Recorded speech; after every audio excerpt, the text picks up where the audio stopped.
The city was old and beautiful, with narrow streets and quiet bridges. At night, the lamps looked like small stars on the ground. In this city lived Arya, a gentle girl with calm eyes. She worked in a tiny bookshop near the river. She liked the smell of old pages and the soft sound of turning paper. One evening, when Arya closed the shop, the lights on the street began to flicker. The river moved like a slow mirror. A soft wind carried the smell of rain and lemon tea. Arya felt something different in the air, as if the city wanted to speak. She walked home through a small alley. There, between two stone walls, she saw a door of light. It was not made of wood or metal. It was made of warm gold, like the last light of sunset. The door did not have a handle. It simply glowed and waited. Arya stood still. Her heart beat faster, but not with fear. She whispered, "What are you?" The door answered with silence, but the light opened gently like a slow breath.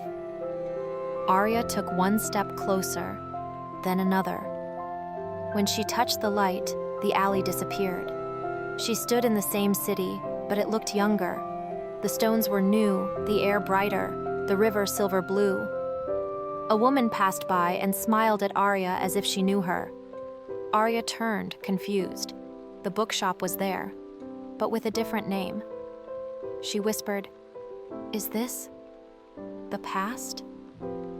The wind answered with the soft sound of bells. Somewhere a child laughed. Arya realized the truth. The door showed memories. Not only her own, but the city's memories. And the city remembered everything. Arya walked carefully. The city was familiar and strange at the same time. The bridge stones were cleaner, the trees taller and full of birds.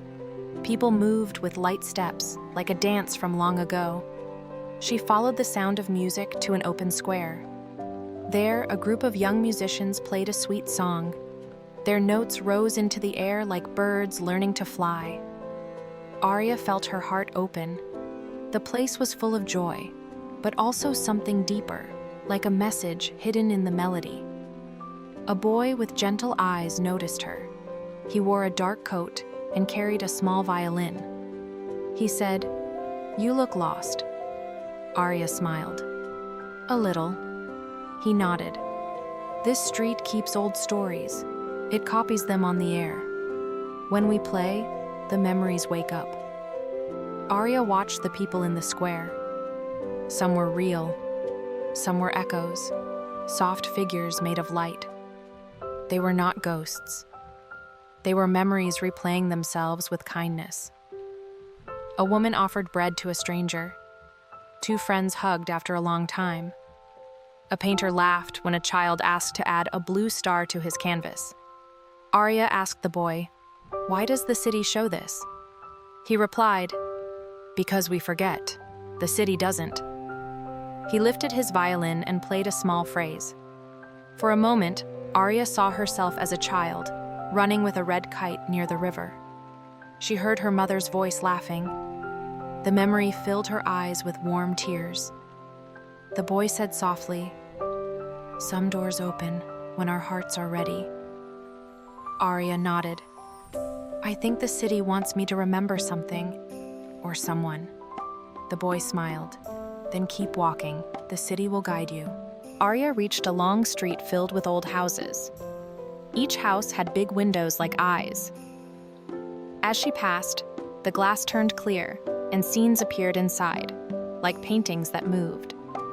In one window, Arya saw a rainstorm many years ago. Two people shared an umbrella and walked slowly, laughing under the silver sky. In another window, she saw a quiet study with a girl writing letters by candlelight. The letters were for a friend who moved away. The girl wrote, "I hope you are safe.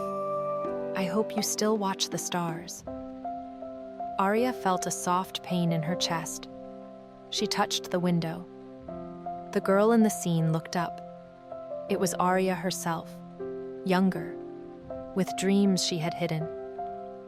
The candle flame shook and grew brighter. A gentle voice came from behind. It was an elderly woman with a shawl like evening clouds. "This is the gallery of windows," she said. "Here, the city keeps moments that taught us who we are. Look closely, child. The city wants you to remember with kindness, not regret." Arya asked, "Can I change the past?" The woman smiled. "No, but you can change how you carry it." She pointed to another window. Inside, a young man played the piano with closed eyes, and the room glowed with soft gold. Arya knew that melody. It was a song she loved but had not heard in years. The woman asked, "Do you hear the name inside the song?" Arya whispered, "Leo." The woman nodded. "Then the city is leading you well. Keep walking, Arya." Arya blinked.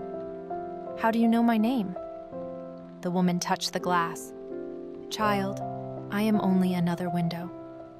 She smiled and faded like mist at sunrise. Arya stood alone, the melody still warm in her heart. She kept walking. The city felt like a friend holding her hand. The path led Arya to an old stone bridge. The moon rose silver over the river. On the bridge walls, names were written in tiny light, flowing like water, names of people the city remembered: bakers, teachers, dancers, dreamers. Some names shone brighter, as if someone had just spoken them aloud. Arya walked slowly, reading the names. She whispered, "Leo." The light trembled and grew. The water below sang with a soft sound, like a piano under the river. Footsteps approached. Arya turned. A young man stood a few steps away. He had kind eyes and a posture that felt like music. The moonlight drew a small halo on his hair. He smiled with surprise, then with understanding. "Arya," her breath caught. "Leo, is this real?" He looked at the river. The city lets us meet when our hearts remember the same thing at the same time. They walked to the middle of the bridge. Words came slowly, carefully. They talked about the years they lost, letters never sent, and songs that kept them brave. Arya said, "I was afraid to look back. I thought memories would hurt." Leo nodded. "Sometimes they do, but they also show us the way to begin again." A bell rang from the far tower. The names on the wall shone brighter, then faded to a soft glow. Leo held out his hand. "Will you walk with me until the music ends?" Arya smiled. "Yes." They walked along the river as lanterns lit up one by one, like stars learning to breathe. The door of light appeared again near the alley, calm and warm, as if it had waited forever. Arya knew the moment was gentle and important.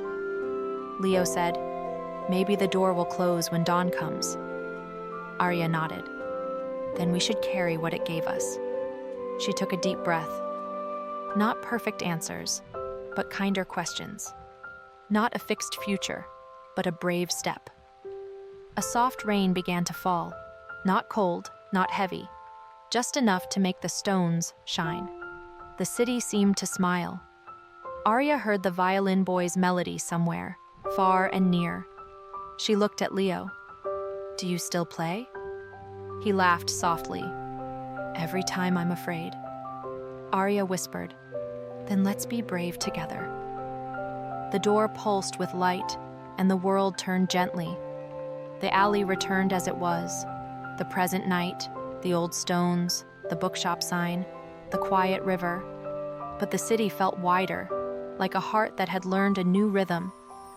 Arya and Leo stood in the real street, holding the same small silence between them. It was not the silence of fear anymore. It was the silence of peace. Arya said, "The city remembered for us." Leo answered, "So that we can remember for each other."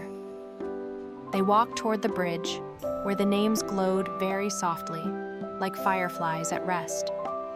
As they crossed, Arya knew, we cannot change the past, but we can change the way we carry it, lighter, kinder, together. And in that choice, the future opens like a door of light.